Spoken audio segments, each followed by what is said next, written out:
radio station is there to cover and hear your views on. I'm following this with your phone calls on Radio Brighton right now. In your own area, it's up to you to phone your station.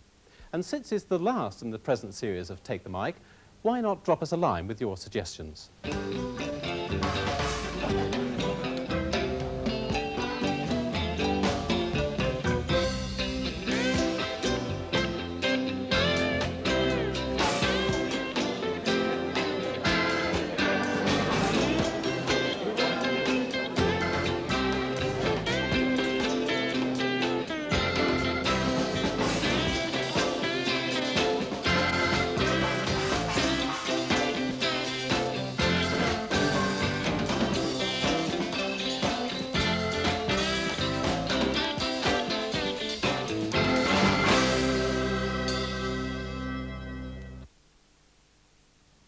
And the address for Take the Mic is Community Programme Unit, BBC Television, London W12 8QT.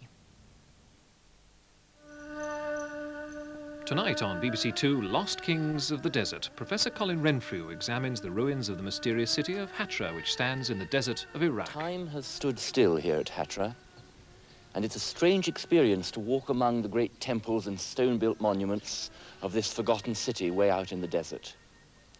Excavations have discovered a lost kingdom and life-size statues of its rulers, which bring back, I think, very vividly the days when the armies of Rome marched east beyond the frontiers of the Roman world and were defeated here at Hatra by the sun and by those desert kings. A whole forgotten page of history has been revealed, and we're beginning now to learn some of the secrets of Hatra, city of the sun, home of the lost kings of the desert. Chronicle presents The Lost Kings of the Desert, one of this evening's programmes here on BBC2. Details in Radio Times.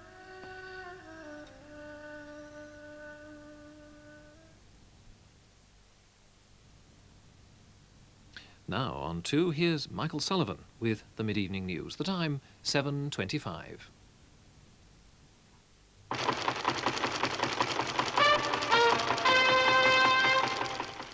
A jailbreak tonight in Northern Ireland. 8 IRA men escape. Shots were fired as the 8 men fled after escaping between the courthouse and the prison in the Crumlin Road in Belfast. It's understood they got away after holding up and attacking their guards. From Belfast, Wendy Austin reports. The 8 prisoners, believed to be Republicans, escaped after they produced 3 handguns and held up prison officers who were guarding them on their way back from the Crown Court. 2 prison officers were hurt. It's thought they were coshed by the men during the escape, although their injuries aren't serious. Crumlin Road Jail is used as a remand prison for men awaiting trial or currently on trial. At present, the main case being heard in the Crown Court across the road involves 9 men, 4 of whom have been charged with using an M60 machine gun to kill an SAS officer and a police constable in separate shootings last year. They're thought to be involved in the breakout. It's believed the 8 escaped as they arrived back in the jail through the tunnel which leads from the courthouse. A police guard at the court fired shots at the men as they ran out of the front gate of the prison, but it seems all 8 got away. A group of London social workers has been accused of failing to spot at least a dozen danger signals which led to the death of an 11-month-old baby girl. A report by an independent inquiry team claims that the baby, Maria Mehmedadji, bore the obvious signs of brutality for most of her life. 2 hospital doctors and a GP were also criticised, as Clive Ferguson reports. From the moment Maria was born, mistakes were being made by the people dealing with her. The hospital didn't tell the GP she'd been born by caesarean section, or that her mother had discharged herself from hospital, distressed at not having had a normal birth. Vital information, says today's report, which could have raised the level of awareness among doctors and social workers in contact with Maria and her family, and could have avoided a series of major failings, including 2 hospital doctors seeing signs of bruising but not telling social workers, and the refusal by a GP to visit Maria when he was told by a health visitor that the child was bruised and had bite marks. So, when finally a list of injuries to Maria were identified as having been caused by ill treatment, they were seen as the result of an unfortunate and isolated incident, when in fact they were the 3rd set of injuries on a child barely 2 months old. And that contributed to a wrong decision being made when it came to whether or not Maria should be returned from care to her parents. I accept it wasn't weighed properly in this case. I accept that totally. But one has to look at the circumstances of how that happened. And I would make the point that the officer responsible in my department, who is complimented in the department, in the booklet for the way, in fact, in which he brought the matters together, although he took the final decision to take that child home, he did not have all the information before him. We're desperately sorry about this child, but however much you tighten up procedures, however much every individual member of staff is concerned to prevent tragedies such as this happening, you can never ever guarantee that there won't be a tragedy of this kind again, because humans are humans and they're prone to error. Ambulance men in 2 areas in Scotland, Glasgow and Argyll, have walked out on a 24-hour strike and are refusing to provide emergency cover. As part of a planned series of sudden stoppages over pay, the ambulance men have walked out at the start of today's early shift. The stoppage came as a complete surprise to local police, who had to provide emergency transport at just 5 minutes' notice. Police vans have functioned as makeshift ambulances, dealing with everything from road accident victims to expectant mothers. It's not a new role for them. They were called in 3 years ago when Scottish ambulance men walked out for a week in a dispute over vehicle safety. A widely forecast increase in interest rates this week appears to have been averted. A sharp fall in the value of the dollar has strengthened the pound, making a rise in minimum lending rates and mortgage rates less likely. The dispute which threatened the Times and Sunday Times is over. It was resolved at a meeting between the management and the print union SOGAT. The paper's owner, Mr. Rupert Murdoch, threatened to close them after production of the Sunday Times was disrupted. Another big textile plant in Northern Ireland is to close with the loss of over 600 jobs. The Courtaulds factory near Londonderry has lost £16 million since it opened 5 years ago. The student son of Lieutenant Commander Gilbert Alder and his wife Anne has been charged with their murder. Andrew Nicholas Alder was accused of shooting them at their home in Oving, West Sussex, at the weekend. Today he appeared briefly at Chichester Magistrates Court, where he was remanded in custody. Tim Hurst was in court. The accused man is the son of the murdered couple, Andrew Nicholas Alder, who's 21. He was charged this morning with the murder of his mother and father, and then he made a 3-minute appearance in court. He was visibly shaken as he stood in the dock, and the 2 charges of murder were put to him. The first naming his father, Lieutenant Commander Gilbert Andrew Alder, and the second his mother, Anne Alder.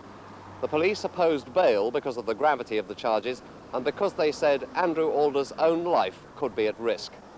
Andrew Alder spoke only 1 word during his brief court appearance. He whispered yes when he was asked if his name and age were correct. He was remanded in custody until next Tuesday. The opposition leader, Mr. Michael Foot, has said the Labour Party has replied to an invitation from the Soviet leader, Mr. Brezhnev, for talks on nuclear disarmament. Mr. Foot told the General and Municipal Workers' Conference in Brighton that he challenged Mr. Tony Benn to compete with him for the leadership so he could get on with fighting with what he called the real enemy, the Tory government. Let me say to you a principal reason why I invited Tony Benn to stand against me in the contest of the leadership is because I want to bring these controversies to an end, not because I'm against controversies, not because I'm engaged controversies. I've had quite a few in my time, and I dare say I'll have a few more in the months and years to come. In Poland, the 11 members of the Communist Party's ruling Politburo decided tonight to submit themselves individually to a vote of confidence by the party's Central Committee. The unprecedented move came after an open challenge made to the leadership of Mr. Kania. One of his colleagues, Mr. Grabski, said the Politburo under his leadership was incapable of leading Poland out of its crisis. On the second day of his state visit to Britain, King Khaled of Saudi Arabia has been having talks with Mrs. Thatcher and some of her cabinet at number 10. The King, who doesn't travel abroad very often because of heart trouble, is spending 3 days here. At the talks, he was accompanied by his defence minister and other advisers. They spent an hour discussing international affairs, including the Israeli attack on Iraq's nuclear reactor on Sunday. Mrs. Thatcher has strongly condemned the raid, and the Saudis are also angry because the Israeli jets violated their airspace. After the talks, the King had lunch with most of the cabinet, and tonight he's being given a banquet at the Guildhall by the Lord Mayor of London. Now, the main points of the news again, with subtitles for the hard of hearing. 8 suspected IRA terrorists have escaped from the Crumlin Road prison in Belfast. Prison guards were overpowered by 3 armed men, and one of them is reported to have been injured as they brought the prisoners back from the courthouse building. The escaped men were being held on remand in connection with a machine gun attack on the police. A report into the death of an 11-month-old girl has accused London social workers of failing to spot at least a dozen danger signals. When Maria Mehmadaji died in November 1978, she was said to have borne the obvious signs of brutality for most of her life. But the report says that social workers and doctors failed to respond when they suspected the child was being abused. Ambulance men in 2 parts of Scotland, including Glasgow, have walked out on a 24-hour strike and are refusing to provide emergency cover. The dispute which threatened the future of the Times and Sunday Times is over. Management and unions reached agreement at the talks this afternoon. The threat of an increase in the minimum lending rate seems to have been averted as the pound rose sharply on foreign exchange. It gained more than 3 cents against the dollar, which was hit by fears of an Arab oil embargo in retaliation for the Israeli bombing of Iraq. The student son of Lieutenant Commander Gilbert Alder and his wife Anne, who were found dead at their home in Sussex, has been charged with their murder. That's it from me. Newsnight is at 10:45, and now let's have a look at the weather. Well, wet and windy weather already into the southwest will spread across much of England and Wales tonight. Tomorrow the rain will slowly die out from the northwest and it'll become brighter, perhaps with some sunshine in northern England. But rain will linger through the afternoon in the southwest. Scotland and Northern Ireland will have quite a bright day with some sunshine, but showers are also likely, these becoming lighter through the day. Temperatures will range from 14 degrees centigrade, that's 57 Fahrenheit, in northeast Scotland to 18 centigrade, 64 Fahrenheit in southern England. That's the weather. Now, Did You See with Ludovic Kennedy.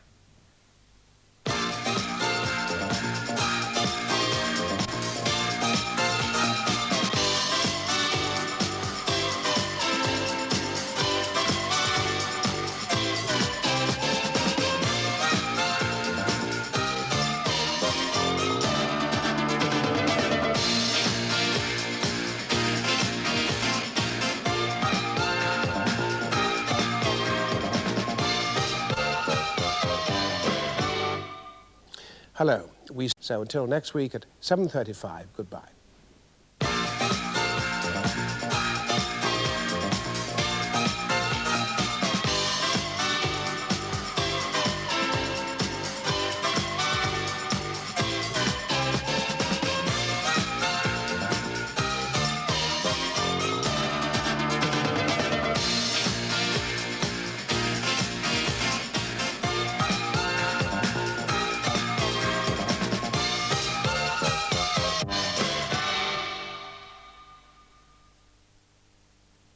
David Attenborough, in a special edition of Wildlife on One, in about 8 minutes, introduces some remarkable and revealing film about the 20th century fox, the creature from the wild, now very much at home with us in the towns. Here on 2, Professor Colin Renfrew concludes his personal voyage of discovery to the City of the Sun and Lost Kings of the Desert.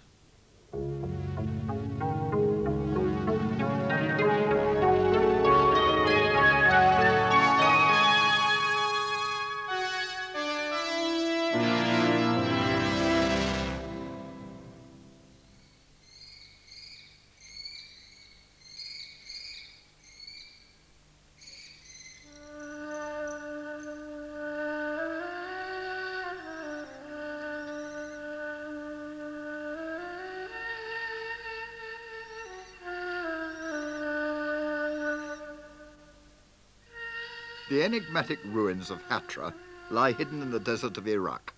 3 spectacular square miles of the remains of a once great holy city.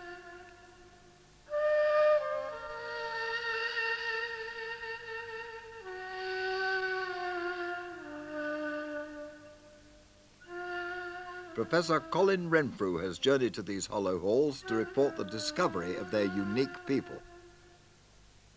Time has stood still here at Hatra, and it's a strange experience to walk among the great temples and stone-built monuments of this forgotten city way out in the desert.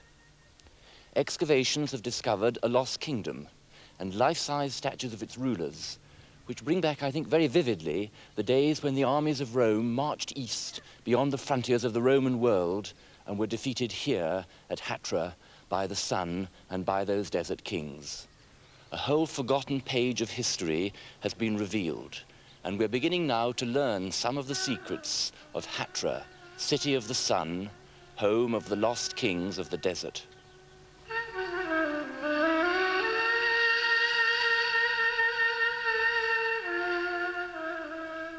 Well, those final stages of our story about Private Schultz can be seen again on Sunday evening here on 2 at 9:15. Next Wednesday, the first of a 2-part play, John Keats, the dramatic story of the poet whose short life was filled with tragedy and passion, and who struggled constantly against his background to achieve his own dream. John, tell your mother Mr. Abbey is here. She's asleep. Come along, young man. There are things to be attended to. Hey, go away, she is sleeping. John, how dare you? A bantam, Mrs. Jennings. We'll let her rest for now. I'll call again. Well, have you written more? No, that's my first. This is good, John. No! Believe me, you must write more. No! I'll go to Guy's and use the knife. Abby is pleased with me for once. John! No, I'll be a good surgeon, Charles. Can you imagine what old Abby would say if I said my old teacher wanted me to write poetry? He'd need a physic to bring him round. Have a trade, lad. Have a trade. So, what are we to do? Ooh, I'll tell you, Charles. Celebrate a jubilee for our fat prince. Magnificent! Gerard Murphy stars as John Keats, a play in 2 parts, next Wednesday and Friday at 9 o'clock on BBC2. I think I would die were I not to be a poet. On 2 now, in the last programme, Personal Pleasures, Sir Hugh Casson, President of the Royal Academy, takes us round what could be described as his own home. Huge, rich gates as high as a house, lofty arches, marble columns, painted ceilings, a staircase that's really like a fanfare of trumpets, and all those beautiful doors built like battleships. Well, okay, I'll do that later on. Not everybody has the luck to go to work every day in architecture as grand as this. I expect some people wouldn't like it, think it was too pompous or intimidating or grand, but because I'm an architect, perhaps, I'm not frightened of this sort of architecture. After all, I know it had to begin, like all architecture has to begin, on the drawing board or even on the back of a scrap of paper.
David Hockney, who is arguably the greatest of living English artists, is this week's guest in the Levin Interviews on Saturday on 2 at 8:30. On 2 now, Newsnight. The IRA's Crumlin Road breakout. 2 men disguise themselves as prison officers, overpower the real prison guards, and 8 IRA suspects get away. It's the biggest breakout in a decade.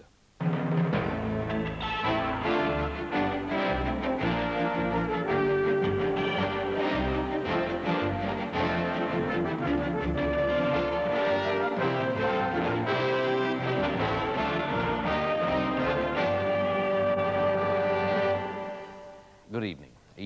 Well, I think it's about all from us tonight, from all of us on the programme, wherever you are. A very good night from all of us. Good night.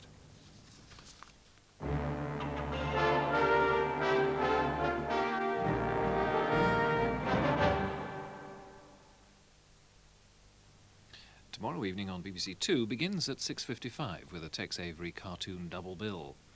Following the mid-evening news, Delia Smith's cookery course at 7:25 reaches the art of preserving. The Pursuit of Power, Robert Mackenzie's series of discussions with leading politicians, continues at 7:50 with the Right Honourable David Steele MP.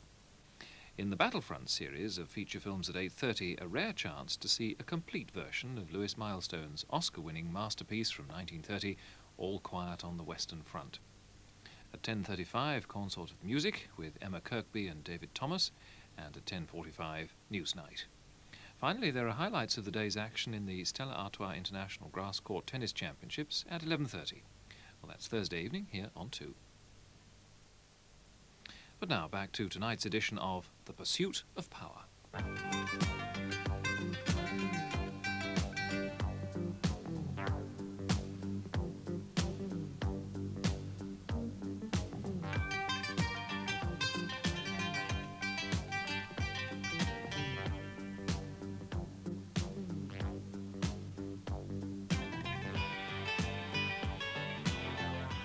This is without doubt, I think, one of the most fascinating moments in post-war British politics.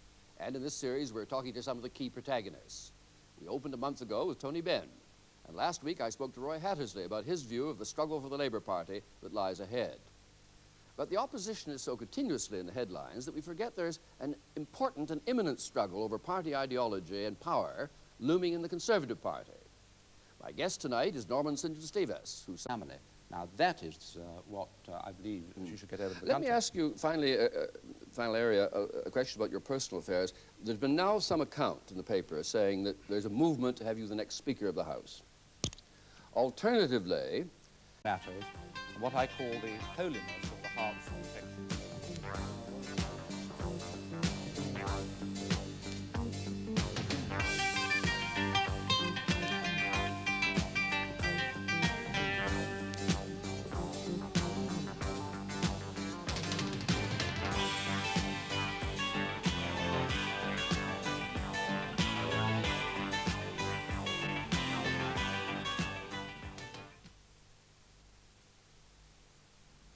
In the next programme, Robert Mackenzie will be talking to Liberal leader, the Right Honourable David Steele MP. That's The Pursuit of Power at 7:50 on 2 tomorrow, and again next Wednesday at 11:30. Well, the time now just after 13 minutes past midnight, a time that BBC2 should close. I hope that you've enjoyed our evening, and in fact that you'll join us again tomorrow, or perhaps in the afternoon for coverage of the Stella Artois Grass Court Championships at Queen Club, which we begin at 2 o'clock. However, while we are closing, Radio 2 is set for a night on the air. At the moment it's the Arts Magazine programme Round Midnight with Brian Matthew, and that's followed by a very special 10:4 from the trucker's favourite Sheila Tracy, as she presents a trucker's hour of late-night travel music. That's between 1 and 2 tonight on Radio 2. But from me, Richard Straker, on behalf of all of my colleagues here in London, it's time for me to wish you a very warm good night. Good night.